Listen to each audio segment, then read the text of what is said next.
जी बच्चों, part 5 start कर दिया हमने और हम थे कहाँ थे, ये हम कहाँ आ गए। लो जी, कैश फ्लो के अंदर सफ़ा नंबर 713 ओपन कर लीजिए। अभी असर तक तकरीबन हमारे पास, असर भी 5:15 है ना। ओ नो, तो 2-2.5 घंटे बनते हैं, 5-10 मिनट की तो ब्रेक भी आपको देनी पड़ेगी। 2 घंटे, 2.25 घंटे कर लो। उसके अंदर हम ईपीएस ख़त्म कर गए ना, तो बस फिर रेशो भी हो ही जाएगा। असर के बाद ये फिर हैवी काम है। असर से मगरिब ना हुआ तो मैंने मगरिब से इशा फिर आपको पढ़ाना है, ठीक है ना। ये मैंने आराम से करनी है कुछ चीज़ें, इसके अंदर मैंने 2 कुछ सवाल करने हैं और बाकी कुछ चीज़ें करवानी है, ठीक है। छोटे छोटे सवाल और मोटे मोटे सवाल, ठीक है। चलो जी शुरू करो, आ जाओ। हम तो आ गए हैं, आप आ जाएं। ये चेक करो, मैंने सारी चेकिंग कर ली है। मुझे IS 23, 40 और 20 में से कुछ नहीं मिला। शुरू का ज़माना था, एक ग्लव्स पढ़ लिया करते थे, खुला टाइम था। ये तो एंड पे आके मसले मसाइल हुए हैं ना। जो चीज़ें छोड़ी हुई थी एंड वालों में से ही छोड़ी हुई थी हम। हाँ जी, कौन सा पेज है। हालांकि कोई मुश्किल काम नहीं है, और हालांकि मुझे बच्चों ने क्लास में नहीं पूछा बल्कि इंडिविजुअली पूछा, लेकिन चूंकि पूछ लिया था इसलिए फिर मेरे दिल में आई कि बता भी दिया जाए सबको। ये एक पॉइंट सिर्फ इसके अंदर, और इसके अलावा अगर कुछ होगा तो आप मुझे कहेंगे, मैं वो भी समझा दूंगा, ठीक है।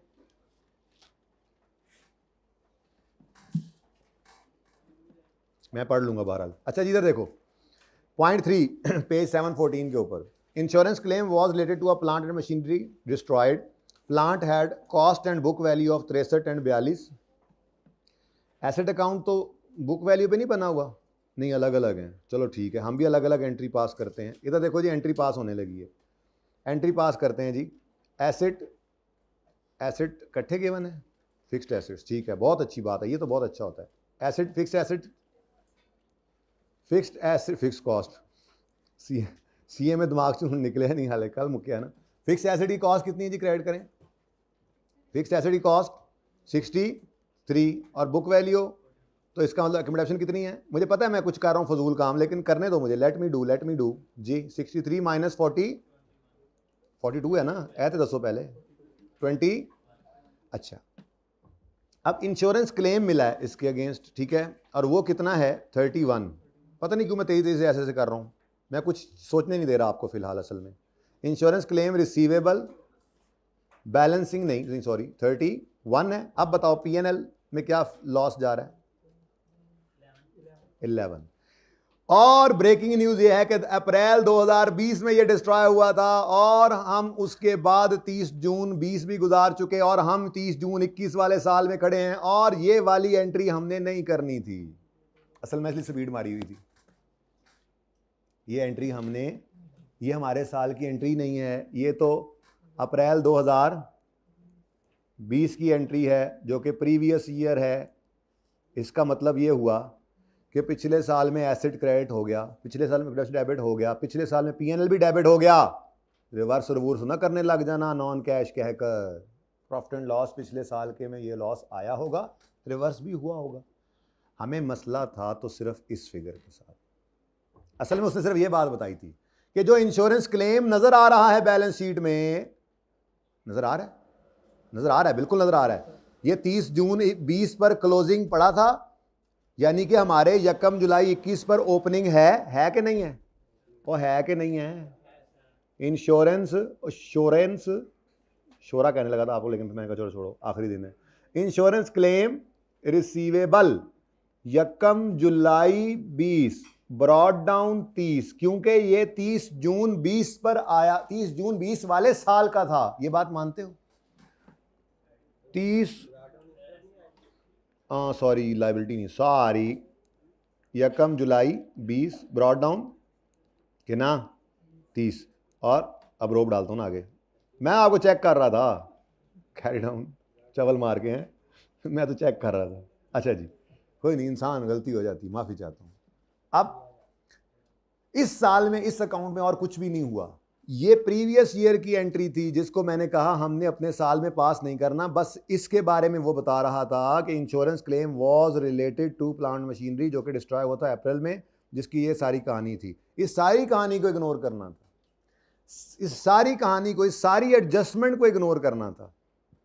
इस सारी एडजस्टमेंट को इग्नोर कर सकते थे हम पढ़े बगैर। हमने सिर्फ देखना था क्या इंश्योरेंस क्लेम रिसीवेबल आ रहा था, नहीं रहा तो मतलब 30 इस तरफ बैलेंसिंग आ रहा है, तो इसका मतलब ये है कि ये रिसीवेबल क्रेडिट हुआ है, उसके अगेंस्ट कैश डेबिट हो गया। यानी ये वही कैश है जो एसेट को बेचने पर आता था।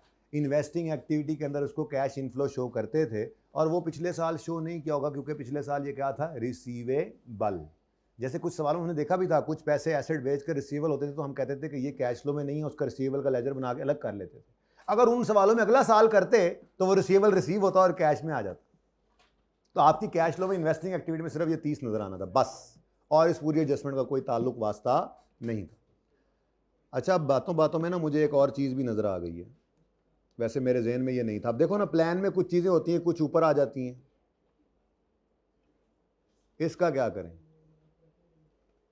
इसका क्या करें, ऊपर वाले को छोड़ें, इसका क्या करें। शेयर डिस्काउंट के बारे में क्या कहा था, अगर शेयर प्रीमियम पड़ा हो तो उसको डेबिट कर दो, रिटेन अर्निंग को ही कर दो, तो आपकी मर्जी है, आपकी मर्जी है। सोल्यूशन में हो सकता है उन्होंने इसको इधर से नेट किया हो, सोल्यूशन में हो सकता है वो अलग से ही बना हो, तो अलग से भी बनाओगे तब भी काम चल जाएगा।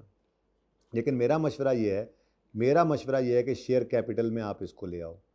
फिगर हम कौन सा लेजर्स बना रहे हैं, हम कौन सा बैलेंस शीट बना रहे हैं कि सही, हमें तो कैश की फिगर चाहिए। अब कैश की फिगर है, एक शेयर 10 रुपये वाला हमने 8 रुपये का इशू किया तो कैश 8 रुपये आया। शेयर कैपिटल में 10 रुपये जाने हैं और बाकी क्या है जी, शेयर डिस्काउंट, यही तो डेबिट पड़ा हुआ है इधर। अब मुझे कैश फ्लो चाहिए, तो अगर मैं शेयर कैपिटल में पूरा 10 लिखूं तो गड़बड़ हो जाएगी ना। तो इसलिए मैं ये कहूँगा, एक काम कर लेते हैं, मिसाल के तौर पे मैं कहता हूँ जी मेरे पास 0 का शेयर कैपिटल था, क्लोजिंग में 10 हो गया, तो ये तो गलत हो जाएगा। अगर मैं इस तरह से लिखूँ तो कैश बैलेंसिंग कितना निकलेगा, और बोलो कैश बैलेंसिंग कितना निकलेगा, 10 निकलेगा ना। अगर मैं इग्नोर कर दूं, शेयर डिस्काउंट जो नजर आ रहा है बैलेंस शीट में, ओपनिंग शेयर मैंने अज्यूम किया कि मेरा कोई शेयर नहीं था और एक ही शेयर इशू किया है, ये मेरी एग्जांपल है ना, सवाल को छोड़ो, मेरी एग्जांपल की बात करो। ये अभी नजर आया, वैसे मेरे जहन में नहीं था असल में, वरना मैं ये भी लिख लाता। खैर, बिजनेस शुरू किया, एक ही शेयर इशू किया, वो मैंने डिस्काउंट पे किया, तो डिस्काउंट तो 2 रुपये का करने के बाद यहाँ कैश तो कितना आना चाहिए था, 8 रुपये। क्या ख्याल है? अब शेयर कैपिटल का अकाउंट तो कहता है 10 ही होने चाहिए इसमें, इधर तो आप इससे कम ज़्यादा कर नहीं सकते। लेकिन ये तो है कॉन्सेप्ट बैलेंस शीट बनाने के लिए, और शेयर कैपिटल का कैश फ्लो के लिए तो मैंने काम चलाना होता है। कैश फ्लो में अगर आप डेटर के लेजर में कैश सेल्स डाल सकते हैं, क्रेडिटर के लेजर में कैश परचेज डाल सकते हैं, तो आप यहाँ पे भी डिस्काउंट को नेट कर सकते हैं। मतलब डिस्काउंट का ब्रॉड डाउन भी अगर मैं इधर शो कर दूं, ब्रैड डाउन डेबिट है ना, ब्रैड डाउन इधर आ गया, तो ये कितना बनेगा, ये 8 बनेगा, तो इसका मतलब मेरा काम चल जाएगा। अब ये काम चलाना था हमने क्योंकि कैश फ्लो है, वरना कॉन्सेप्ट आपको दिया हुआ है इश्यूएंस ऑफ शेयर्स के अंदर, और ये बिल्कुल उसी हिसाब से है। मैंने ऐसी बैलेंस शीट मैं दिखाता हूं आपको, अगर आपको हो तो। याद है कुछ? नहीं याद नहीं होना है क्या, 12 हो जाएगा, 12 हो जाएगा। ओ माय गॉड, सॉरी, इसको ऐसे कर लें, और ब्रॉड डाउन में कुछ लेना पड़ेगा, एक शेयर, सॉरी मैं वो तो ब्रॉड डाउन है, तो हमने एंट्री कर दी ना, उसको निकाल के इधर ले आया। ठहर जाओ, इधर देखो, सॉरी एकदम से आमद हुई है ना। इधर देखो, मैं कहता हूँ जी मेरे पास एक शेयर पड़ा था और मैंने एक शेयर और इशू किया है, ठीक है ना, यूं बनाते हैं। अब बैलेंसिंग फिगर क्या आ रही है जी, वैसे सोल्यूशन में क्या हुआ है, कैरी डाउन में पड़ा है ना। अच्छा हाँ जी, कितना आ रहा है, 10। अब मैं कहता हूं कि जी ये 10 जो है ना, ये 10 इधर, और ये शेयर डिस्काउंट का लेजर इधर से यूं बना हुआ है, शेयर डिस्काउंट, और ब्रॉड डाउन में कुछ भी नहीं था, और हमने इस साल जो डिस्काउंट दिया है, ये 2 रुपये डिस्काउंट इधर डेबिट हुआ है, और ये इधर, असल में डेबिट क्रेडिट बराबर नहीं ना आ रहा, ब्रेक से होके आया हूँ, ठीक है। तो ये हमने जो है वो शेयर्स इशू किए, तो ये डिस्काउंट आ रहा है। अब ये क्रेडिट बैलेंस है और ये डेबिट बैलेंस है, क्लोजिंग में मसला है, मैंने ओपनिंग में मसला डाला था, ठीक है ना। अब आप अगर इसको नेट कर दें इसके साथ, क्या करें, कैरी डाउन है अलग अलग, कॉन्सेप्ट यही है, एंट्री यही है जो आपको सिखाई थी। शेयर कैपिटल में 10 ही क्रेडिट होना चाहिए, शेयर डिस्काउंट अलग से, और फेस पे भी नजर आना चाहिए, और नजर भी आ रहा है, लेकिन कैश फ्लो की फिगर गलत हो जाएगी। अब या तो ऑप्शन 1 ये है कि आप यहां से 10 का बैलेंस निकालें और यहां से आप 2 का बैलेंस निकालें, इसको नेट कर लें तो 8 बन जाएगा। ये ऑप्शन आपके पास है, वो अपने सवाल पे अप्लाई करें तो कैसे बनेगा? जगह नहीं बची, ठहर जाओ। कोई और शेयर्स भी तो इशू हो रहे होंगे, हुए हैं या नहीं हुए हैं? बस यही है। मिसाल के तौर पे इसकी बात अगर हम करें तो शेयर कैपिटल ओपनिंग 500, क्लोजिंग 700, ये ऐसे पड़ा है, और शेयर डिस्काउंट ऐसे पड़ा हुआ है। ब्रॉड डाउन कोई नहीं था, और कैरी डाउन कितना है जी? 40। अब या तो इन दोनों में से ऐसे यहां से आप एक ऑपोजिट कैश की फिगर निकालें, यानी यूं समझ लें कि कैश आया 10 और फिर हमने 2 उसको पल्ले से दिया। हालांकि ऐसे ऐसे बात है नहीं, हमने 2 रुपये का डिस्काउंट दे दिया ना, तो यूं कर सकते हैं आप अलग अलग, लेकिन आसानी क्या है? आसानी क्या है? आप इसको अलग से ना बनाएं, ये लेजर आप अलग से ना बनाएं, बल्कि आप इस क्लोजिंग को कहाँ ले जाएं? यहाँ पे हमें क्या चाहिए? 8। यहाँ पे क्या चाहिए? ये कौन सा बैलेंस होता है? क्रेडिट बैलेंस कहते हैं, लिखा डेबिट साइड पे है। क्लोजिंग की बात करूं, कौन सा बैलेंस होता है? और ये कौन सा बैलेंस होता है? अब इसको अगर हमने कंबाइन करना है, तो जैसे मैं आपको कैप लोन और उसकी करंट मैच्योरिटी को इकट्ठा करवाता था, वो तो दोनों क्रेडिट नेचर के, ओपनिंग में ऐड, क्लोजिंग में ऐड हो जाता था। क्या ख्याल है?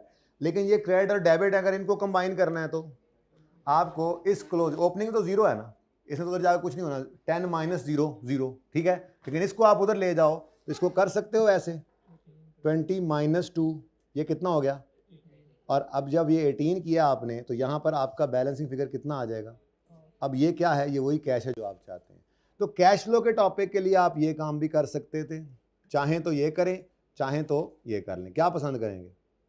यहाँ पे 10 निकाल के, यहाँ पे 2 निकाल के नेट करेंगे तब भी 8 आएगा। इससे बेहतर मेरे हिसाब से कैश फ्लो के लिए आप ये काम कर लें। ये मैंने एक शेयर के लिए आपको सिखाया है, ठीक है, और सही है। कॉन्सेप्ट अभी भी वही है। आप इश्यूएंस ऑफ शेयर्स में जाएंगे, हमने शेयर इशू ऐसे ही किए थे डिस्काउंट पे, और बैलेंस शीट के फेस पे मैंने ऐसे ही नेगेटिव भी दिखाया था शेयर डिस्काउंट। मैंने कहा था नजर आना चाहिए, हालांकि रिटेन अर्निंग में डेबिट कर देते हैं ये शेयर, लेकिन ऐसे दिखाया, मैंने वहां पे दिखाया था समझाने के लिए, ठीक है। तो मैंने एक शेयर की एंट्री की कि असल में तो ऐसे होना चाहिए।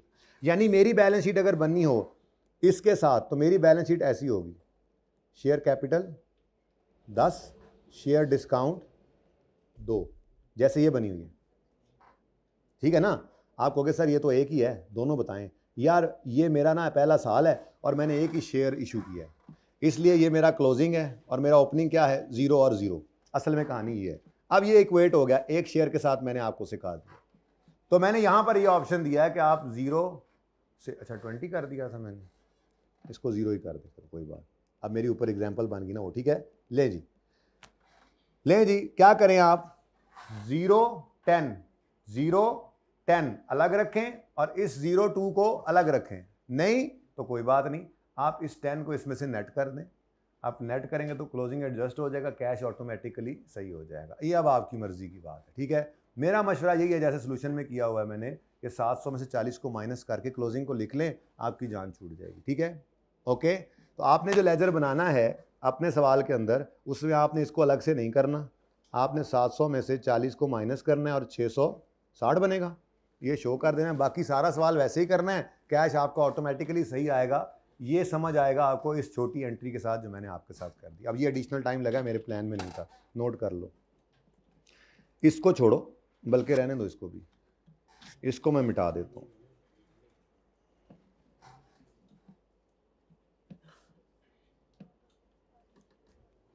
ये मेरी बैलेंस शीट है और ये उस बैलेंस शीट से बना हुआ लेजर है, और ये सवाल की बैलेंस शीट है और ये उससे बना हुआ लेजर है, ठीक है जी। और ये पास पेपर कौन सा है जी? बताना पसंद करेंगे? मैं खुद जाके देख, 15 पास पेपर 15, पेज नंबर 713। चलो जल्दी से पिक्चर ले लो। नेक्स्ट क्या है देखो, नेक्स्ट को छोड़ो, जालिब पे चलो। अब आप कहोगे जालिब कहाँ है? आपके हैंड आउट के एंड पे है, हालांकि टर्म टेस्ट का सवाल है। दिया नहीं था तो बेटा अब देना पड़ेगा। ये लेक्चर अपलोड होगा जिसमें इसका मैंने सॉल्व कराया, लेकिन आई वुड स्ट्रांगली सजेस्ट, आप उसको ऑर्डर समझ लें बेशक, कि वो लेक्चर ना देखना। सोल्यूशन मिलेगा आपको, खुद सॉल्व करके, सिर्फ 1-2 पॉइंट्स मैं बता रहा हूँ, खुद सॉल्व करके उस सोल्यूशन को देखना। अगर सही हो गया तो वक्त ज़ाया मत करना, एक सेकंड कीमती है आपका लेक्चर सुन के। सवाल नहीं होता तो डबल स्पीड में सुन लेना फिर, ठीक है जी। लॉन्ग टर्म लोन को क्या हुआ? Long term loan current portion add करना था, लेकिन कुछ करंट पोर्शन मसला है। करंट पोर्शन के अंदर पड़ा हुआ है 5 मिलियन का इंटरेस्ट एक्रूवल। ये कोई मसला नहीं है बेटा, आप इसको सही कर लो। इसमें से माइनस करो, कितना? ओपनिंग में 1 है और क्लोजिंग में 5 है, ये कोई मसला नहीं है। एक मिनट, लेट मी ठीक इट, -1 -5। सोल्यूशन को छोड़ो, अब हो रहा है ना सोल्यूशन, ये 39 हो गया और ये 38 हो गया, ठीक है। अब ये निकाल के ले जाओ इधर, किधर? इंटरेस्ट एक्सपेंस के लेजर में, ओपनिंग पेएबल और क्लोजिंग पेएबल, ठीक हो गया? ये समझ आ रही है बात की? यही पढ़ा था ना करंट मैच्योरिटी में। अब बाकी करंट मैच्योरिटी जो बची है वो तो लोन की ही है, ये लोन का आउटस्टैंडिंग है। इन दोनों को ऐड करके लेजर बना लेना, इंशाल्लाह सही होगा सवाल। छोड़ो सोल्यूशन को, कर लेना ऐसे, ठीक है। इसकी पिक्चर भी ले लो। ये रहा हुआ सवाल था, शुक्र है आ गए उस पर। सारा कैश लो आंदा सी ते इत्थे फसे सी असीं। मैंने नीचे पढ़ा है, यही लिखा हुआ था, इंटरेस्ट करंट मैच्योरिटी में शामिल है एक्रूड इंटरेस्ट, यानी इंटरेस्ट पेएबल। तो लायबिलिटी लोन की, इंटरेस्ट उसमें नहीं होना चाहिए, इंटरेस्ट तो हम अलग रखते हैं, तो हम अलग कर लेते हैं। बाकी जो बचा वो लोन का करंट पोर्शन है। कैश फ्लो बनाते हुए करंट और लॉन्ग टर्म को इकट्ठा करके लेजर बनाते हैं। वही बना दूं लेजर, समझ आ जाएगी अब? Okay done. पता नहीं अलग अलग तस्वीरें बना रहे हो, ऐसे बना लो तस्वीर, ये ठीक है, इकट्ठी तस्वीर। और जी सवाल में कोई सवाल? चलो फिर चलें फिर, जालिब पे चलें फिर, चलो फिर। आज 9 बजे तक पढ़ना है फिर, हैं जी? ओए होए, जिसको मसला हो चला जाए यार, या फिर सुबह आ जाए, मुझे तो मसला कोई नहीं है। सुबह किसने आना है? आ जाए मुझे मिलने। इंश्योरेंस क्लेम वाला पॉइंट भी कर लिया हमने, शेयर डिस्काउंट वाला भी कर लिया, और एक छोटा सा मसला और भी आया, वो भी हमने कर लिया इसके साथ ही। तो ये मसले तो अब हैं ना, ज़ाहिर है साथ साथ चलती जा रही हैं चीज़ें। एंड प्लस इसमें इंश्योरेंस के साथ क्या किया जी, शेयर डिस्काउंट वाला भी कर लिया, प्लस इसमें हमने इंटरेस्ट पेएबल वाला भी पॉइंट कर लिया, ठीक है जी। चलो ऐड कर लो अपने पास। टर्म टेस्ट 2 का क्वेश्चन नंबर 3 जालिब। असल में मैं बहुत ज़्यादा, मैं आपको कह रहा हूँ, बार बार एक्सपेक्ट कर रहा हूँ कि शायद इस दफ़ा वो डायरेक्ट मेथड पूछ ले। तो ये जालिब वाला सवाल दोनों तरह से हो सकता था। ये जालिब वाला सवाल इनफैक्ट FAR2 में जब किसी ज़माने के अंदर ये होता था, कैश फ्लो का टॉपिक, ये वहाँ पर आया हुआ सवाल है पास पेपर का, और वहाँ पे ओरिजिनली ये आया भी इनडायरेक्ट से ही था। लेकिन मैं बच्चों को ये दोनों से ही करवा देता होता हूँ, इनडायरेक्ट से भी डायरेक्ट से भी, जिसमें जो अटैम्प्ट में जो एक्सपेक्ट कर रहा हूँ उस हिसाब से करा देता हूँ। दोनों प्रैक्टिस तो हुई है ना, तो ये एक एडिशनल प्रैक्टिस हो जाती है, ठीक है। तो जालिब वाले सवाल पे तशरीफ़ लाते हैं जी आप लोग, मोअज़्ज़िज़ ख़वातीन हज़रात।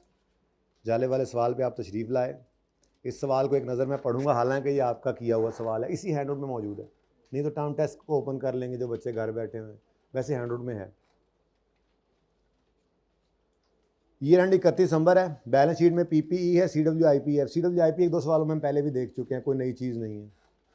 PPE में एडिशन होता है, कैश आउटफ्लो होगा, लेकिन इसका डिस्पोजल नहीं होता। इसमें जो बैलेंस निकलता है वो CWIP में एडिशन होता है, यानी कि CWIP डेबिट कैश क्रेडिट, लेकिन इसमें मैंने कहा डिस्पोजल नहीं होता, बल्कि यहाँ से जो निकलता है वो PPE में चला जाता है, और सवाल में एडजस्टमेंट दी भी होती है normally. Stock in trade, trade debts, prepayment, other receivables, cash and bank, share capital, share premium, unappropriated profit, retained earnings का दूसरा नाम है। ये असल में मैंने पॉइंट सिर्फ कराना है, बाकी सारे सवाल में कोई जान नहीं थी। Long term loan, current maturity, trade creditors, accrued payables और डिविडेंड पेएबल। इसके अलावा कोई ऐसी चीज़ जिसका आपको ना पता हो या ना पता लग रही हो आपको कि ये क्या है? लॉन्ग टर्म लोन का नहीं पता जी? ग्रेचुटी के अलावा कोई इस बैलेंस शीट में कोई मसला है तो बताएं। पीएनएल के अंदर सेम वही रूटीन वाला काम, sale, cost of sale, GP, operating expenses, selling admin को कहते हैं, financial charges, loss on sale of fixed asset, PBT, tax और पैड। बिल्कुल simple. During the year 42 was transferred from CWIP to PPE, तो PPE debit, CWIP credit. ये normal entry आप हर दफ़ा करते आए, ये करेंगे तो कैश की फिगर सही निकलेगी, चाहे वो सीडब्ल्यूआईपी से निकलनी हो चाहे वो पीपीई से निकलनी हो। ठीक है, कंपनी ने एसिड बेचा है, डिस्पोजल का अकाउंट बनाएंगे, बुक वैल्यू इसकी इतनी थी और इतना, यही लॉस, यही डिफरेंस नज़र आ रहा होगा आपको, 4.6 एग्जैक्ट वही नज़र आ रहा है। सिंपल, इतना सिंपल क्वेश्चन।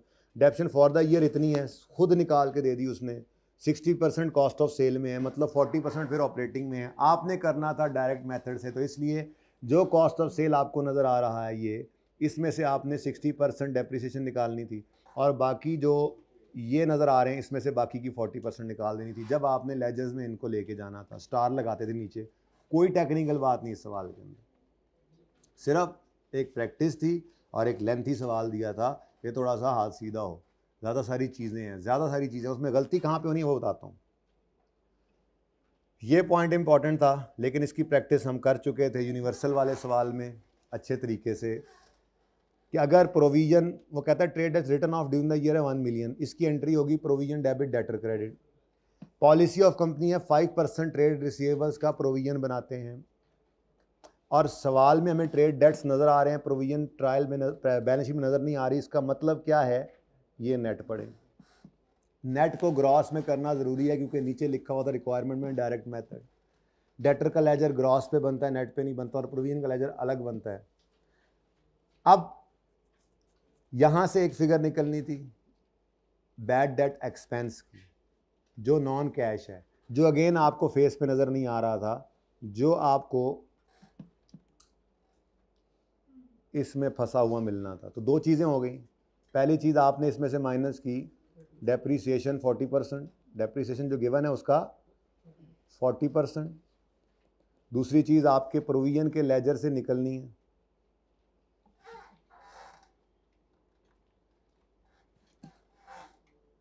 जो आपका प्रोविजन का लेजर बनना है,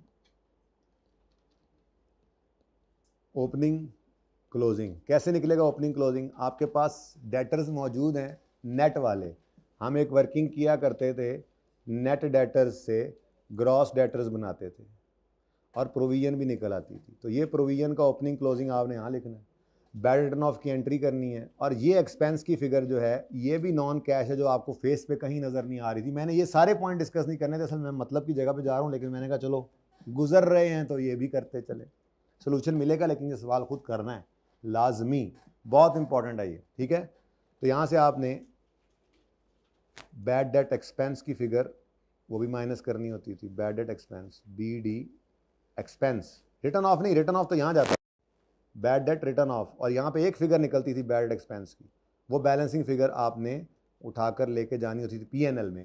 आप कैश फ्लो बनाते हैं, उसी पे हमें एतराज़ है कि वो कहाँ पे पड़ी है पीएनएल में। तो पीएनएल में देखते हैं तो कहीं फेस पे नज़र नहीं आ रही, तो फिर कहाँ छुपी हो सकती है? जहाँ सेलिंग एडमिन पड़े। ठीक है, सही है ना? अच्छा, अब जी और कोई point? Pre payment of the receivable में एडवांस टैक्स पड़ा है, कोई ऐसी बात नहीं थी। टैक्स का लेजर जैसे आप बनाते थे आज तक बनाते आए वैसा ही बनाना था, बस पहले आपको यहाँ पर ओपनिंग क्लोजिंग मिलता था, लायबिलिटी वाला क्लास में बताया हुआ था, अगर कभी एडवांस टैक्स आ जाए तो एसेट साइड पे भी उसको लिख लेना, लेजर एक ही रखना, एक्सपेंस की फिगर और कैश बैलेंसिंग, कोई नई चीज़ नहीं। एक्स्ट्रा चीज़ें थी, ज़्यादा थी, प्रैक्टिस थी, बस कोई ऐसी चीज़ अभी तक नहीं आई जो पढ़ी ना हो। टारगेट मेरा क्या है इस वक्त? ग्रेचुटी एक्सपेंस की फिगर और ग्रेचुटी पेएबल का लेजर। उसके अलावा पूरे सवाल में कोई एक चीज़ ऐसी नहीं थी जो क्लास में ना की हुई हो, मल्टीपल टाइम्स की हुई चीज़ें। ठीक है, तो ये सवाल होना, अच्छे तरीके से होना ज़रूरी था। एक्रूवल्स एंड अदर पेबल्स में पड़े हैं फाइनेंशियल चार्जेस। अच्छा जी, वो कह रहा था ऊपर को अच्छा वो और सवाल था, मैं कहने लगा था अभी तो कह रहा था ओपनिंग 1 है और क्लोजिंग 5 है, कहने लगा था मैं। खैर ये तो बिल्कुल रूटीन की एडजस्टमेंट, ये तो हमने पहले दिन दूसरे दिन में ही ये एडजस्टमेंट कर ली थी क्वालिटी एंटरप्राइज में, उसके बाद हर सवाल में घुसी होती थी। तो एक्रूवल्स के अंदर इंटरेस्ट पेएबल पड़ा है, कड्डो बाहर हूँ। ठीक है, लेकिन पाक साफ करके फिगर ने कहाँ जाना था? एक्सपेंसेस के लेजरे में। ये सारी बातें ज़बानी क्यों कर रहा हूँ? मैंने ये करनी नहीं थी, इसलिए जो करनी है बात वो सुकून से करते हैं। दिल नहीं मान रहा कि मैं ऐसे जाने दूँ इसको। 15 जनवरी 16 पे, ये एंड 31 दिसंबर 15 है, 15 जनवरी 16 पे कंपनी ने फाइनल डिविडेंड डिक्लेयर किया है। 15 वाले साल का फाइनल 15 में कभी नहीं आता, कभी नहीं आता। ये आपने करना था इग्नोर। और कैश भी, फाइनल बोनस भी, मतलब ये 7.5 है cash dividend, final dividend for this comprising 7.5 cash and 12.5 bonus, ignore it. लेकिन ब्रैकेट में जुल्म पड़ा हुआ था, जुल्म। ये जो ब्रैकेट होती है ना, इसका मतलब क्या होता है? ये जो सारी बात चली आ रही है ना, सारी बात, ये जैसे 15 के लिए थी वैसे ही 14 के लिए भी है। यानी आप इसको यूं पढ़ें तो ये बनता है फॉर द ईयर एंडेड दिसंबर 31, 2014 इतने और 2014 इतने कैश और बोनस। 15 वाला फाइनल हमने इग्नोर करना था, 14 वाला उठाना था, जिसके अंदर बोनस कोई नहीं था, कैश डिविडेंड था। तो इस पूरे सवाल में एक कैश डिविडेंड की एंट्री करनी थी आपने। Retained earning debit, dividend payable, dividend का लेजर है, पेएबल का डिविडेंड पेएबल हाँ है, तो उसके अंदर एंट्री कर देंगे, वहाँ से कैश निकलाना था। अभी तक पूरे सवाल में कोई जानदार चीज़ नहीं आई है। बंदा कहे कि ओ ये तो पहली बार देखी हमने, मल्टीपल टाइम्स ये काम कर चुके थे। अब जनाब, जिस चीज़ के लिए मैं ये सवाल आप तक लाया हूँ, लेकिन ये क्यों मैंने हैंड आउट में डाला? मैं ज़बानी भी ये काम कर सकता था, हैंड आउट में इसलिए डाला कि आप दोबारा से प्रैक्टिस करें। आपने सवाल अच्छा किया था, अच्छे नंबर भी आ गए थे, फिर भी करें, घर जाके करें इसको, आज ही करें इसको, क्योंकि ये एक्सपेक्टेड है। ग्रेच्युटी पेएबल, मैं नहीं बनाता ग्रेच्युटी पेएबल का लेजर मैं तो इंटरेस्ट पेएबल का लेजर बनाऊंगा। इंटरेस्ट एक्सपेंस ब्रॉट डाउन 5 रुपये लेट से, कैरी डाउन 7 रुपये लेट से। इंटरेस्ट एक्सपेंस की फिगर कोई एक होगी और एक कैश की, कोई फिगर अज्यूम करो, एक्सपेंस की दूसरा बैलेंसिंग निकाल लेना। बताओ, आप बताओ, एग्जांपल है मेरी,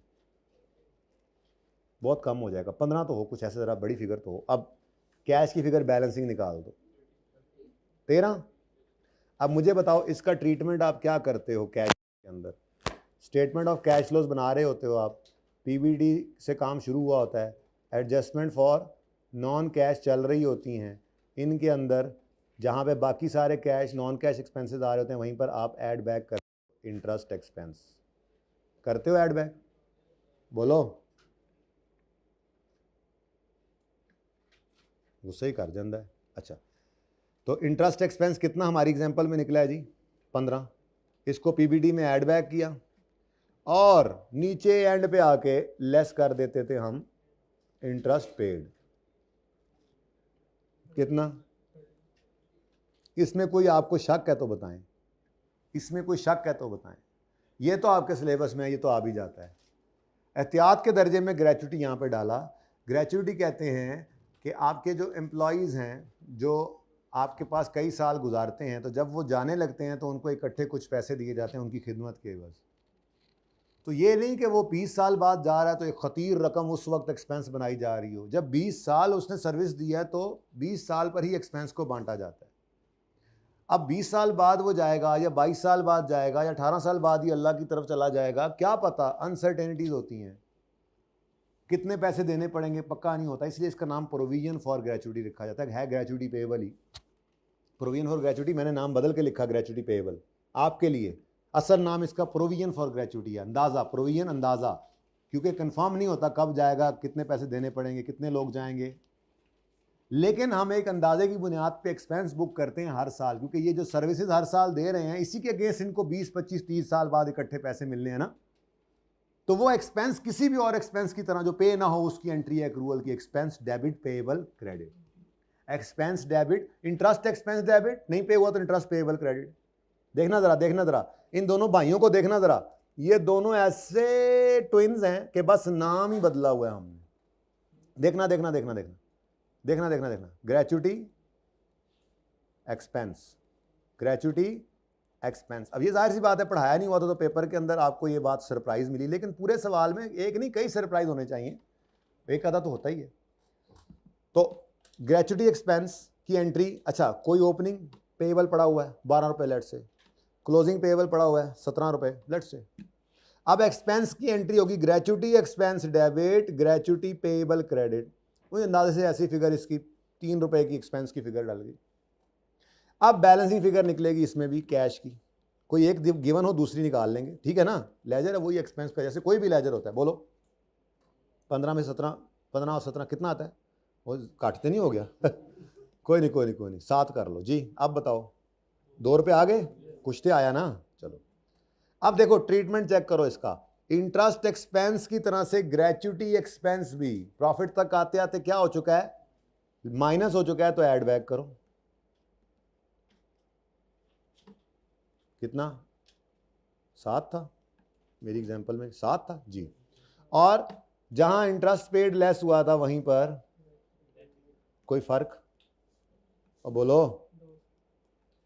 अच्छा इनका एक और कजन भी है, शक्ल उसकी भी ऐसी है, सारे टब्बा इक्को ही लग देने सारे, पता नहीं की चक्कर है। अच्छा बहुत मवासलत है इनकी, उसका नाम है जी ग्रेच्युटी, अपना वारंटी। तो वारंटी एक्सपेंस, बल्कि ये भी भाई ही है इनका, है छोटा भाई बस जुड़वा नहीं है, पर शक्ल यदि भी उनजी। ब्रॉड डाउन ऐसे ही 3 रुपये का ब्रॉड डाउन था, कोई ऐसे ही 4 रुपये का कैरी डाउन है, कोई एक्सपेंस। अब यहाँ पर भी वारंटी एक अंदाज़ा होता है, साल की वारंटी दे दी तो सेल करते ही ये बुक करते हैं, क्यों, आज सेल बुक की है तो इसकी वारंटी जब अगले साल क्लेम हो तो उस साल नहीं डालते। अब ये भी FAR 2 का कॉन्सेप्ट IAS 37 में आप जाके पढ़ेंगे, वारंटी एक्सपेंस अंदाज़ा लगा के बुक करते हैं। पर इतना तो पता होना चाहिए कि आप एक्सपेंस है जो पे नहीं हुआ तो पेएबल, आपके सवाल में ग्रेच्युटी था, वारंटी नहीं था, लेकिन आ तो सकता है ऐसे ही। तो बिल्कुल सेम ट्रीटमेंट है इंटरेस्ट जैसा, इसका भी वारंटी एक्सपेंस डेबिट ऐसे ही 2 रुपये से, और वारंटी इस साल क्लेम कितनी हो गई फिर 1 रुपये की। लो कोई फर्क इनमें बताओ है, 100% सेम ट्रीटमेंट। प्रॉफिट तक आते आते वारंटी एक्सपेंस PNL के अंदर लेस हो चुका है, ऐड बैक करो, 2 रुपये है ना। और एंड पर जहां पे इंटरेस्ट पेड लेस हुआ था वहीं पर वारंटी पेड भी लेस कर दो। ये ग्रेच्युटी में सोच के आया था, वारंटी मैंने साथ ऐसे ही डाल दी। अब मुझे बताओ इनमें क्या फर्क नजर आया आपको, कोई फर्क नहीं है। तो पर्चे में अगर इंटरेस्ट के साथ ग्रेच्युटी या वारंटी आ जाए तो कोई मसला है, कोई मसला नहीं है। ठहरो ज़रा तस्वीर बेहतर करते हैं, ज़रा तस्वीर बेहतर करते हैं, ऐसे तस्वीर नहीं आएगी, ये ज़रा चुना चुना लग रहा है। अच्छा अब मसला ये नहीं था, असल में तो मसला ये था कि आपका जो मेथड चल रहा है इस वक्त वो कौन सा है, डायरेक्ट मेथड। अब इनडायरेक्ट मेथड में तो आप प्रॉफिट तक आते आते ये चीज़ें लेस हुई होती हैं, ऐड बैक कर देते थे। डायरेक्ट मेथड में आपको मसला पड़ जाता है कि ये एक्सपेंस कहाँ पड़ा है जहाँ से निकालें, तो ये ऑपरेट सेलिंग या एडमिन एक्सपेंसेस में जाते हैं। ये सारे खर्चे, वारंटी हो गया, ये ग्रेच्युटी हो गया, ये कहाँ में पड़े होते हैं, ऑपरेटिंग एक्सपेंसेस में। तो आपको इंटरेस्ट नहीं, इंटरेस्ट तो फाइनेंस कॉस्ट में पड़ा होता है ना, ठीक है, ये अलग से, ये प्रोविजन फॉर डाउटफुल डेट हो गया, ग्रेच्युटी हो गया, वारंटी हो गया, ये सेलिंग एडमिन एक्सपेंसेस होते हैं। तो अगर वारंटी या ग्रेच्युटी कभी आ जाए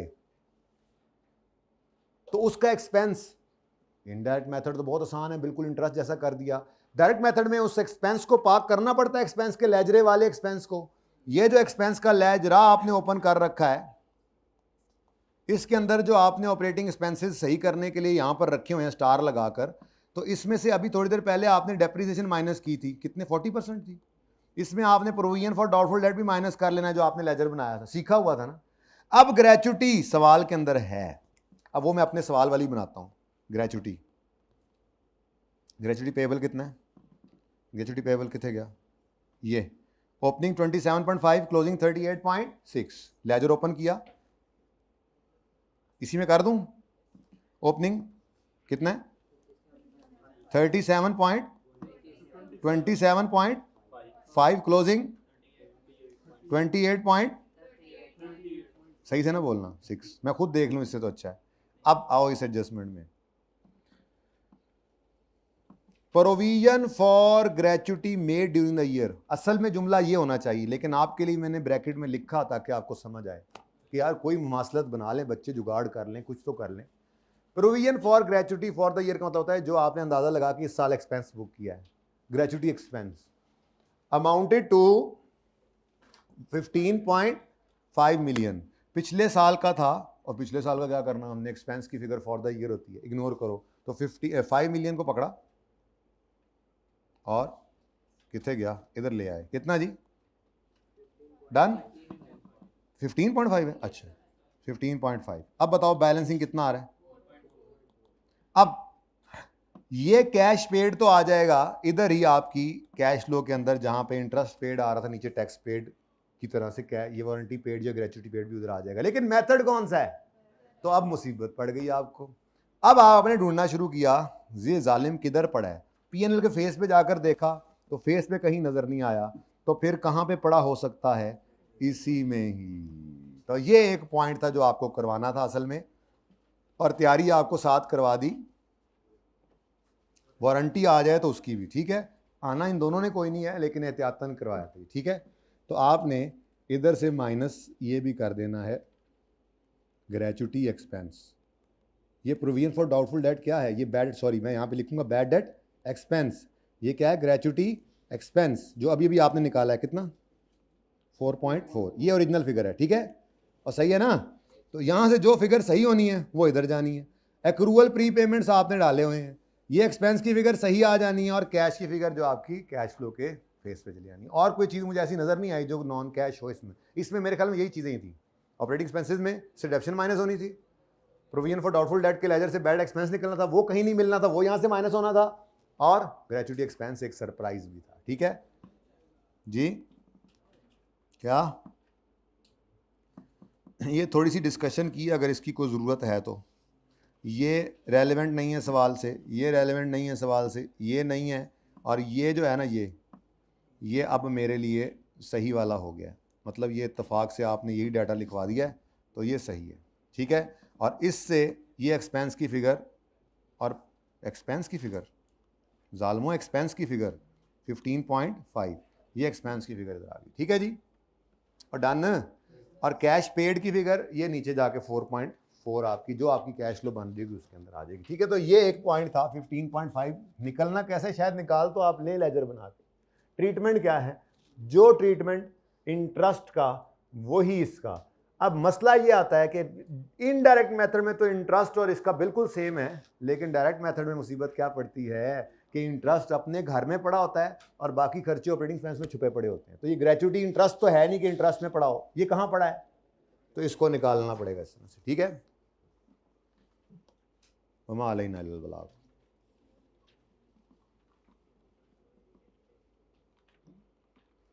अच्छा यही सफ़ा है भाई जिसके ऊपर हम चल रहे हैं।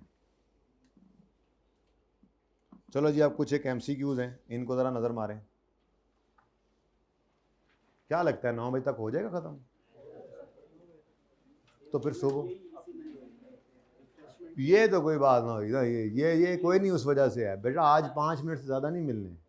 अभी तक वो उसी का खमियाजा भुगत रहा हूँ मैं, वो जो उस दिन 2 घंटे मेरे ज़ाया हुए हैं। अरे ना आज ये बच्चे सुकून से 6 बजे तक फारिग हो जाते, ये जो 9 बजे तक जा रहे हैं या कल पे जाएंगे सुबह, यार 9 बजे तक पढ़ लोगे आप लोग हैं? मुझे नहीं कॉल्स आती। अच्छा जी आ जाओ MCQs पे, फिर पढ़ी जाओ फिर मन्नू की।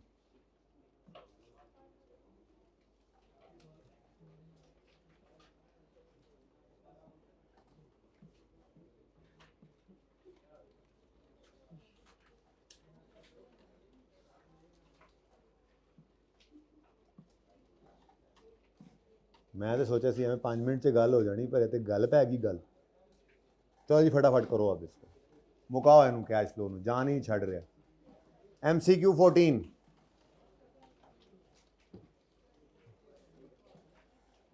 पेज 771। भाई आपस में ना क्रॉस टॉक्स करें प्लीज़, मुझे जो बोलता हुआ नजर आएगा मैं निकाल दूंगा। आपको लगता है कि आज बोलने की गुंजाइश है कुछ? हद होगी यार। 14, which two of the following are added as non-cash adjustment to profit before tax in cash flow from? मैंने सिर्फ आइडिया देना था, ये हमने किए नहीं थे ना, इसलिए सिर्फ थोड़ा आइडिया देने के लिए मैं ये करवा रहा हूँ। आपको मसला कोई नहीं होना था इनमें भी, लेकिन चलो अच्छा होता है ज़रा कोई मेरे हाथ से भी कर लोगे तो बेहतर है। हाँ जी, which two of the following are added as non-cash adjustment for to the profit before tax from operating activities section, ठीक है जी। इंटरेस्ट एक्सपेंस ऐड होता है, अभी तो दिखाया होता है। Loss on sale of non current asset, interest income, खुदा का खौफ करें ऐड नहीं होगा, लेस होगा, होता उधर ही है। फिर देखो तो सही वो क्या कह रहे हैं, एडिड।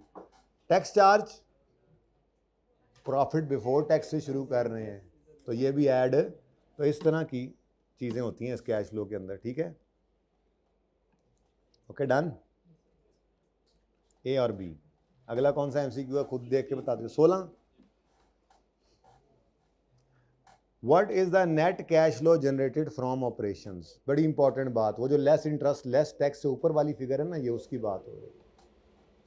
यानी आप कैश फ्लो स्टेटमेंट इधर ऐसे नहीं बनाएंगे पेपर में, इतना टाइम तो नहीं होता स्टेटमेंट ऑफ कैश फ्लो, ठीक है। तो PBT, adjustments for non cash, adjustments for working capital, उसके बाद कैश फ्लो फ्रॉम ऑपरेशंस, उसके बाद less interest paid, less tax paid, और फिर आप पहुंचते हैं हाँ ए पर। और ए क्या होता है जी, नेट, चलो cash flows from operating activities, और ये क्या है, कैश फ्लोज फ्रॉम ऑपरेशंस। थोड़ा सा फर्क था ना इनमें, एक बार करवाया था आपसे। अब ये ध्यान रखना है थोड़ा सा, ठीक है। क्या कहता है जी, Zaid and company reported a profit of इतना for the year, profit after charging following depreciation, loss on sale, और during the year there was a decrease in account receivable, और बस। अब नहीं बताया तो ये प्रॉफिट बिफोर टैक्स भी, यही आफ्टर टैक्स भी, ठीक है। तो 40,000 इधर लिख दिया मैंने, 40 ना लिख दूँ सिर्फ। आगे क्या कहता है जी, डेप्रीसिएशन है और loss on sale of asset है, ऐड करेंगे। डेप्रीसिएशन ऐसे लिखना क्या, प्लस कितना जी 4, चलो, और प्लस मैंने कौन सा लिखा है, क्या चीज़ है, लॉस कितना है 3, ठीक हो गया। नेक्स्ट कहता है जी, during the year decrease in asset is इतना, वर्किंग कैपिटल में asset credit, cash flow debit कितना, ये भी प्लस। बताओ जी कितना आता है आंसर, 40। उसके अलावा कोई चीज़ गिवन है तो बस यही आंसर है। वैसे यार मज़े का तो नहीं है ये, मज़े का तब होता अगर यहाँ पे उसने कोई इंटरेस्ट पेड वगैरह भी लिखा होता। खैर चलें, अब तो क्या हो सकता है, ये तो मैंने अब पता नहीं क्यों लिख लिया ये। तो 48,000 इज़ द आंसर, चेक करते जाओ। ऐसे ही एमसीक्यूज हैं, और क्या। ये पता नहीं लिखा भी हुआ था कि ऐसे ही करवा दिया आपने, भूल के लिख गया हूँगा, इतना आसान। ये असल में था, करवाना था जो। करो जल्दी से, 1 मिनट लगाओ, कैलकुलेटर मारो। तुम लोगों ने किस वक्त करना है ड्रामा, कितनी देर की होगी रिकॉर्डिंग भाई? 1 घंटा 10 मिनट पे इसको करेंगे हम।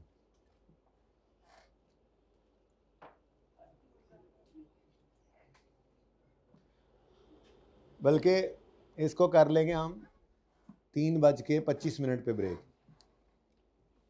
फिर 10 मिनट के बाद 3:35 पे अगला शुरू करेंगे। 10 मिनट में जो होता है वो कर लो।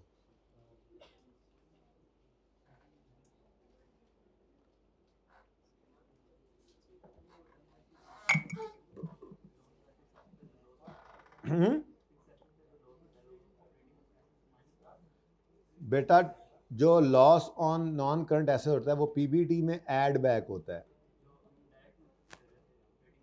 वो ऑपरेटिंग एक्सपेंसेस की फिगर में अगर पड़ा है तो माइनस करेंगे। अब इस जालिब वाले सवाल में वो अलग पड़ा था। ये सवाल ऐसा था जैसा पहला सवाल मैंने आपको जुनेद जंजुआ वाला कराया था, लॉस वगैरह अलग पड़े हुए थे, ठीक है। ओके, कोई चीज़ कहीं पे वो चीज़ उसमें पड़ी नहीं है जो आप निकाल रहे हो। हाँ जी, Asmat limited made a profit for the year इतना आफ्टर चार्जिंग डेप्शन ऑफ इतनी during the year following transaction took place, purchase of machinery, increase in account receivable, increase in inventory, increase in account payable. What is the net increase in cash and bank balance? ओए होए, net increase मांग लिया उसने तो शुरू से चलना पड़ेगा। अब पीबीटी से काम शुरू हुआ हमारा 320.5। अच्छा, मैं अब कोई नहीं अंग्रेजी लिखना चाह रहा, मैं कह रहा हूँ कैलकुलेटर पे आप ऐसे लिखते जाएंगे, या फिर कम से कम एक वर्किंग छोटी सी करें तो ऐसे ही बस लिखें, प्लस माइनस करते जाएं। Purchase of machinery, operating activities चल रही हैं ना, ये तो ठहर जाओ पर ऑपरेटिंग एक्टिविटीज़, उसके बाद अच्छा परचेज ऑफ मशीनरी कहाँ जाएगा, डेप्रेशन ऊपर है, आफ्टर चार्जिंग डेप्रेशन ऑफ, हाँ ठीक है, इसको क्या कर दो, ऐड कर दो। अब ऐड भी ना लिखो, टाइम बचाओ, प्लस 32.5, ठीक है, ये नॉन कैश ऐड हो गया। फिर परचेज ऑफ मशीनरी, आगे जाके इन्वेस्टिंग एक्टिविटी, दिमाग में होना चाहिए, लिखना नहीं है। इन्वेस्टिंग एक्टिविटीज़ के अंदर आपने क्या करना है, परचेज किया मशीनरी तो 125 माइनस, अच्छा ज़रा थल्ले आओ पाए, आप तो दूर हो ना, आप तो दूर हो, इन्वेस्टिंग एक्टिविटी माइनस, डन जी। उसके बाद इंक्रीज इन अकाउंट रिसीवेबल, तो वर्किंग कैपिटल आइटम है, एसेट डेबिट, तो कैश फ्लो में इस अमाउंट को क्रेडिट, कितना जी, इंक्रीज इन इन्वेंट्री, डेबिट और credit 12.6, increase in payable, increase मतलब क्रेडिट जी, अच्छा इसकी जगह 45 ऐसे ही लिख लें, माइनस और कितना, फिर जी increase in account payables, credit liability credit, तो दूसरा इंपैक्ट कैश को डेबिट कर दो 12.6 से। सवाल खत्म नहीं हो गया, बोलो कोई फाइनेंसिंग एक्टिविटी है जी, तो नेट कैश फ्लोज कितने आ गए, ये बस टोटल कर, कैलकुलेटर पे ऐसे ही करना है बस जी।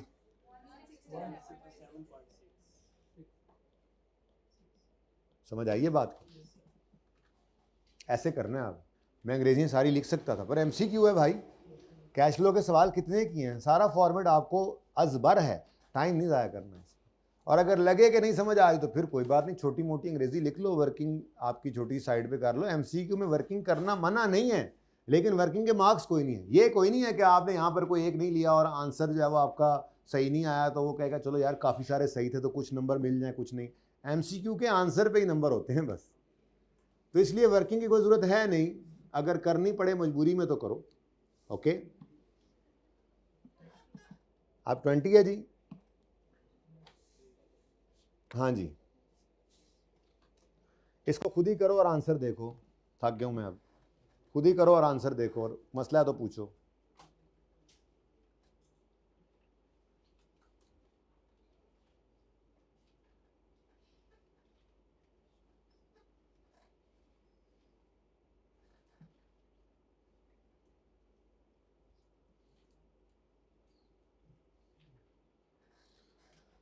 भाइयों उलट चलना था, उसने कहा है कैश जनरेटेड फ्रॉम ऑपरेशंस क्या है। देखो पीबीटी से स्टार्ट करते थे, एडजस्टमेंट्स और कैश फ्लोज फ्रॉम ऑपरेशंस, अभी भी तो बता के आ रहा हूँ, ठीक है जी, ये उसने मांग लिया। उसके बाद उसने, ये तो ऑपरेटिंग एक्टिविटीज़ हो गई ना, ऐसे रफ करना है वर्किंग के अंदर, टाइम नहीं ज़ाया करना। फाइनेंस इन्वेस्टिंग एक्टिविटी आती थी उसके बाद, और फाइनेंसिंग एक्टिविटीज़ आती थी। उसने कहा net cash inflow from financing activities. मैंने घर पे जब इस एमसीक्यू देखा था तो मैंने कैलकुलेटर पे किया था डायरेक्ट, बस आपने इतना बस कोशिश करनी है, प्रैक्टिस हो जाए चीज़ों, क्या है थोड़ा सा कॉन्फिडेंस लाएं, प्रैक्टिस करेंगे एमसीक्यू करते हुए तो हो जाएगा ये। चले खैर आपके लिए कर रहा हूँ मैं।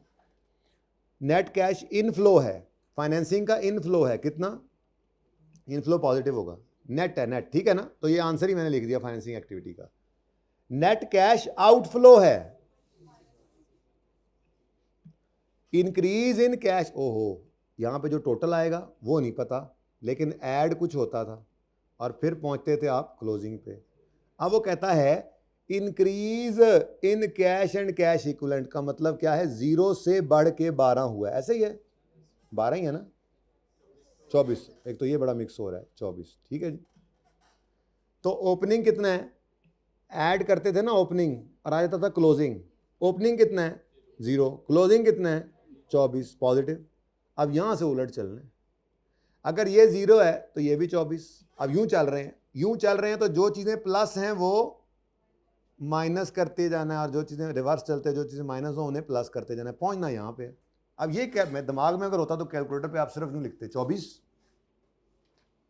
ये भी 24 ही हो गया ना, यहीं पे आंकड़े होते 24 माइनस 145 जमा 160, कोई और चीज़ तो नहीं है, कोई रह गया हो मुझे बता दो।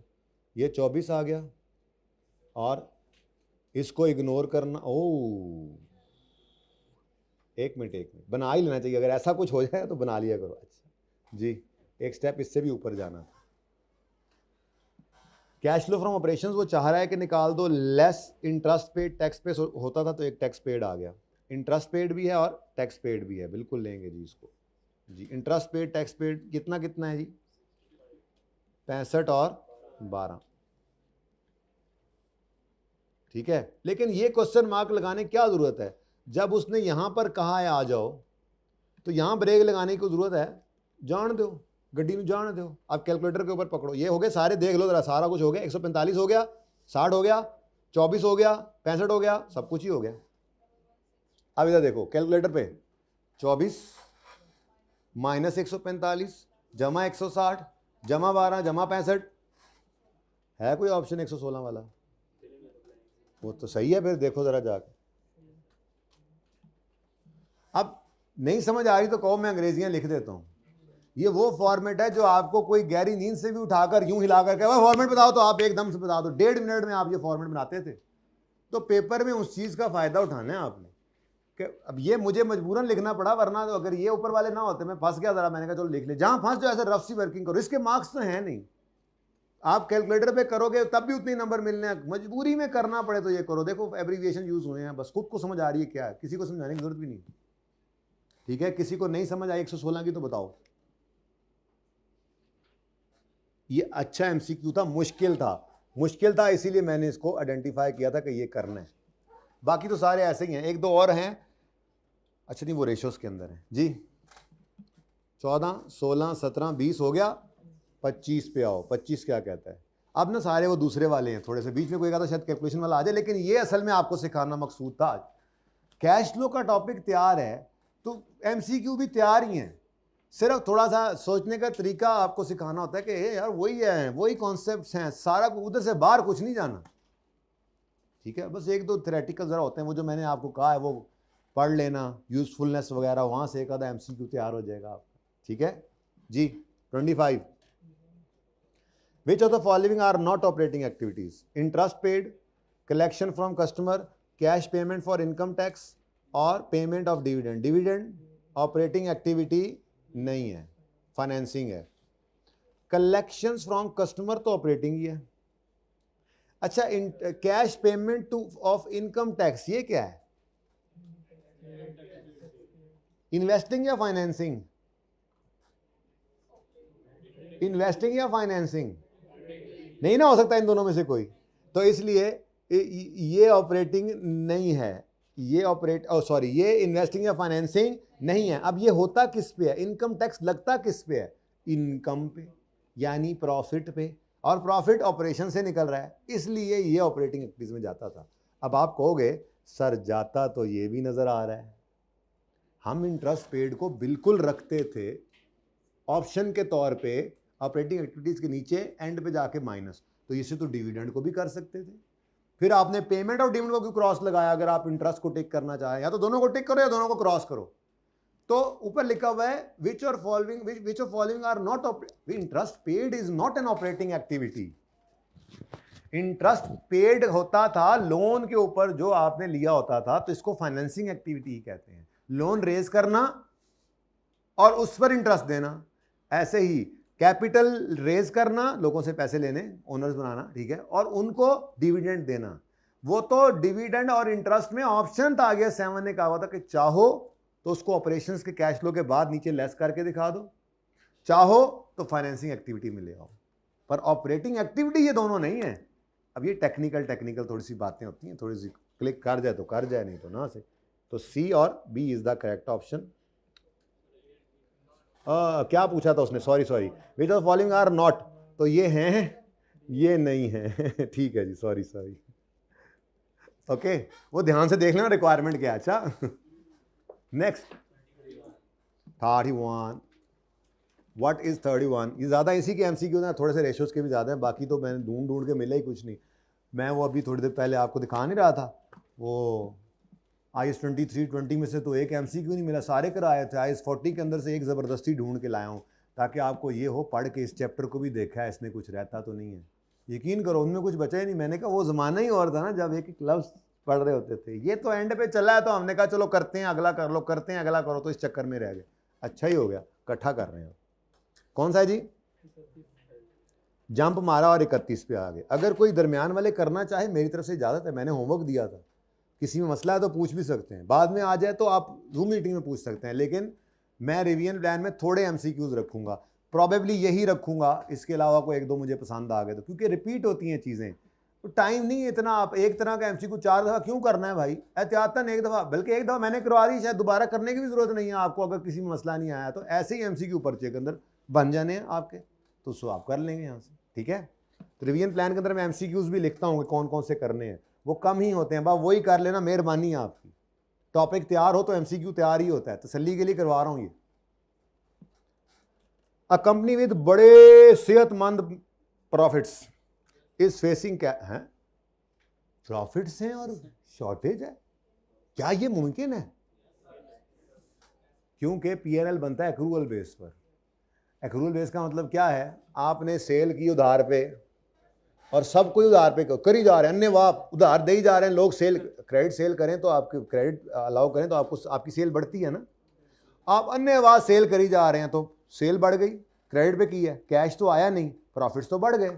अब प्रॉफिट तो हेल्दी है लेकिन कैश फ्लो के प्रॉब्लम्स आपको आ सकते हैं, बिल्कुल ऐसा ही है, हो सकता है। तो ये क्या कहता है, क्या इवेंट इसकी वजह बन सकते हैं जी? Delaying payment to creditors,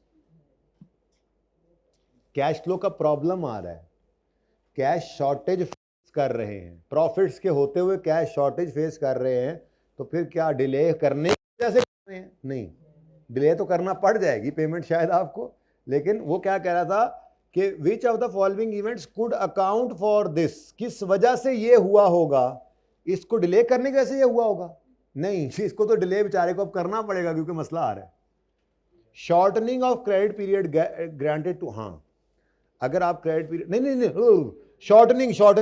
shortening कम कर रहे हैं, अब कम करते तो वो तो पैसे जल्दी देते, नहीं सॉरी, आई एम सॉरी, मैं जरा मैं बस क्रेडिट पीरियड देख के पागल हो गया, ध्यान से पढ़ने, मैं भी थक गया हूँ, थोड़ा सा ब्रेक करते हैं। रीसेंट एक्विजिशन ऑफ मशीनरी, अच्छा ये कैश शॉर्टेज की वजह हो सकती है।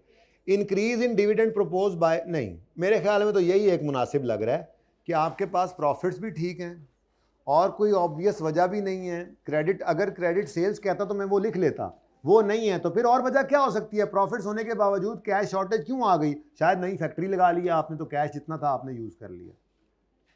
ठीक है जी, ठीक है जी, उनका फोन आपने सुन लिया है, इकट्ठा सुनना था आप लोगों ने फोन। अच्छा अगला एमसीक्यू दसो, बत्ती भी है और no, what is the immediate, ये मैं सिर्फ लफ्ज़े इमीडिएट के लिए आपको एमसीक्यू करवा रहा हूं, वरना आपको मसला कोई नहीं था, ये लफ्ज़े इमीडिएट है ना, इसने आपको धोखा देना था। क्या कहता है, what is the immediate effect of making a capital repayment on a loan on cash flow and profits. अब लोन की रीपेमेंट से कैश आउटफ्लो होता है, कैश ने कम होना है या ज़्यादा होना है? कम होना। प्रॉफिट पे क्या असर पड़ेगा? जाहिर है लोन कम होगा तो इंटरेस्ट कम होगा, इंटरेस्ट कम होगा तो प्रॉफिट बढ़ेगा, है ना। बस यही समझाना था कि इमीडिएट का लफ्ज़ ना होता तो आपकी बात ठीक होती। इमीडिएट का मतलब क्या है? अभी देते ही लोन रीपे करते ही इमीडिएट इफेक्ट क्या पड़ेगा? कैपिटल रीपेमेंट, कैपिटल कहते हैं जो प्रिंसिपल अमाउंट लोन की रीपे की, तो लोन रीपे करते ही फौरन क्या असर पड़ेगा? कैश फ्लो पर जी, कैश फ्लो आउटफ्लो होगा। और प्रॉफिट पर भाई इमीडिएट कोई असर नहीं है, हाँ फिर अब साल गुजरेगा उसके बाद फिर इंटरेस्ट जो आएगा वो पिछले साल की निस्बत कम होगा, इमीडिएट इफेक्ट तो ये नहीं आएगा। तो धोखा खाएंगे आप इस लफ्ज़े इमीडिएट से। तो प्रॉफिट पे कोई असर नहीं, कैश डिक्रीज, प्रॉफिट पे प्रॉफिट इंक्रीज, हाँ ये धोखे वाला था ना। नहीं भाई ये इमीडिएट नहीं, इमीडिएट प्रॉफिट डिक्रीज, ये तो तुक्की नहीं ना बनती यार। प्रॉफिट डिक्रीज, कैश पे असर ही कोई, सुभान अल्लाह is the correct option. What is the next one? Sir यार नाल ही पे ने लेकिन छोटे छोटे हैं, कैलकुलेशन सिखा दी है। क्या हुआ? मिक्स हो गए, 26 हो गए, 326 हो गए, कोई बात नहीं, अभी तो बड़े 26 आएंगे, 426 आएगा, 526, 626, 726, 826 और अगर जरूरत पड़ी तो 926, क्योंकि आप लोगों ने कहा हम कर के जाएंगे यार। वैसे मेरी अभी भी मान लो, मगरिब तक आज पढ़ लो, सवेरे सवेरे आ जाना, 6:30 बजे आ जाना, मैं 8:30 बजे तक फ्री कर दूं। नहीं, अच्छा चलो ठीक, मुझे कोई मसला नहीं, मैं तो खुश। रिकॉर्डिंग तो अभी भी जा रही है, जिसने जाना है हुणे ही जाए बेशक, मुझे कोई मसला नहीं है। लेकिन अगर आप लोग राजी पर आजाद जाएंगे जी करवा दें तो मैं करवा के जाऊंगा इंशाल्लाह। रिलैक्स होके कर रहे हैं ना असल में, सुकून से, जल्दी नहीं करनी। बोलो भाई। और debit balance retained earnings account में आ जाए तो इसका मतलब होता है कि प्रॉफिट जितने अर्न किए थे उससे ज्यादा डिविडेंड दे दिया। पागल हो? ऐसे कौन करता है कि जो चीज पड़ी ना हो उससे ज्यादा बांट दें? नहीं, ऐसा नहीं है। Redeem some of its share capital. अच्छा, रिडेम्पशन ऑफ शेयर कैपिटल जो है ना, बाय बैक, ये अब सिलेबस में नहीं है। बहरहाल रिडीम करने से नहीं, नेगेटिव नहीं होती, जीरो हो सकती है, मैक्सिमम जीरो हो सकती है। रिटेन्ड अर्निंग डिविडेंड बांटने से मैक्सिमम जीरो हो सकती है। Retained earning redemption of share capital से जीरो हो सकती है। अब रिडेम्पशन ऑफ शेयर कैपिटल क्या आपका सिलेबस में नहीं है, छोड़ो, इसलिए वो नहीं आएगा। पुरानी बात है, एमसीक्यू पढ़ा है। बोनस शेयर्स इशू कर दें, रिटेन्ड अर्निंग्स डेबिट होती हैं, लेकिन इतनी क्या माइनस कैसे हो सकती हैं? मैक्सिमम इसमें भी क्या हो सकती हैं? जीरो हो सकती हैं। एक ही वजह है, लॉसेस आते गए यहां तक के प्रॉफिट्स की बजाय, क्रेडिट बैलेंसेस की बजाय वो डेबिट पढ़ के उसने डेबिट्स बढ़ा दिए और अब वो डेबिट बैलेंस नजर आ रहा है। तो ये वाहिद वजह है अक्यूमुल रिडक्शन के अंदर डेबिट बैलेंस नजर आने की। कौन सा है? सी। उत्ते टिक लाता है, जिथे लाना है उत्थे नहीं लाया। अगला कौन सा है भाई? यार नाल ही पे भी, विच of the following would cause negative net cash flow from operating? Decrease in depreciation expense. अच्छा वाला मार देने, डिक्रीज इन डेप्रिसिएशन एक्सपेंस। हाँ नहीं, चेक कर लो पीबीटी के अंदर डेप्रिसिएशन एक्सपेंस क्या होता है। अच्छा, मिसाल के तौर पे ये पहले 10 है, अगर इसको कम करेंगे तो एड ओनली फिगर कम हो रही है, तो ये नेगेटिव नेट कैश फ्लो की तरफ जा सकता है। कम कर सकता है, नेगेटिव तो नहीं होने लगा। चलो खैर, आगे देखने को अच्छा शायद मिल जाए।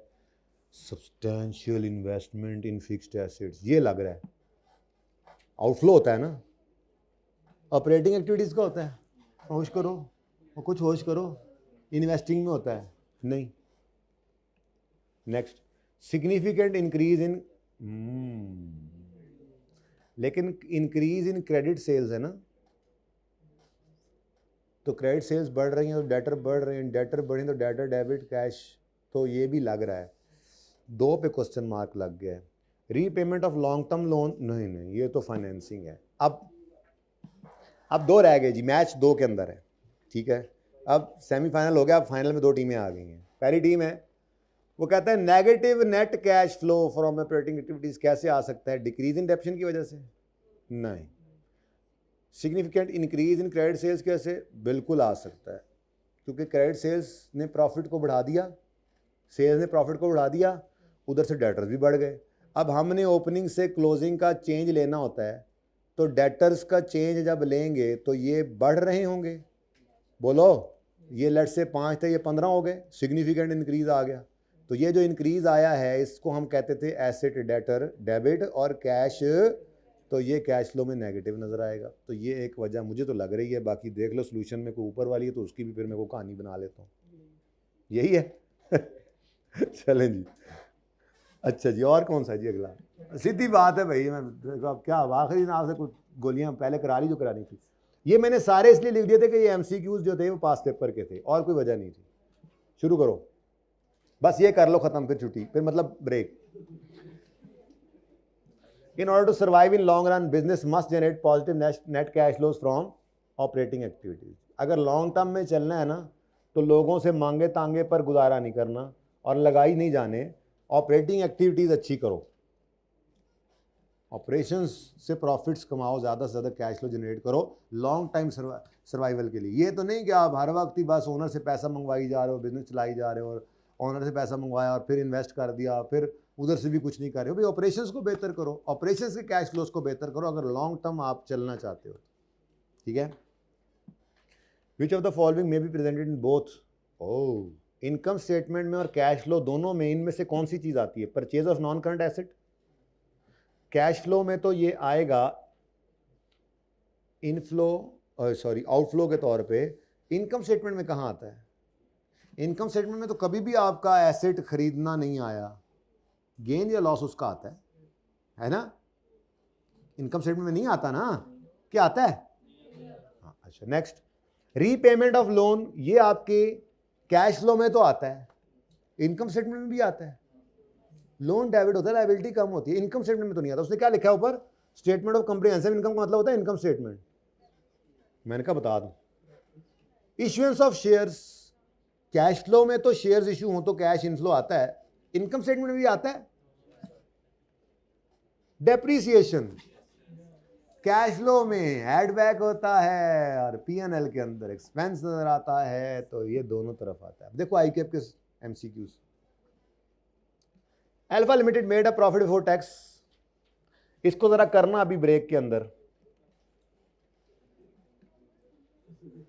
हाँ, इस जैसा ऊपर करा के आया हूं, अभी ब्रेक में 10 मिनट की ब्रेक होगी, इसमें करके देख लेना, कोई मसला नहीं है तो मुझसे पूछ लेना वरना जी। मैं तो ऐसे ही एमसीक्यू करा रहा हूँ आजकल। Which of the following statement is correct?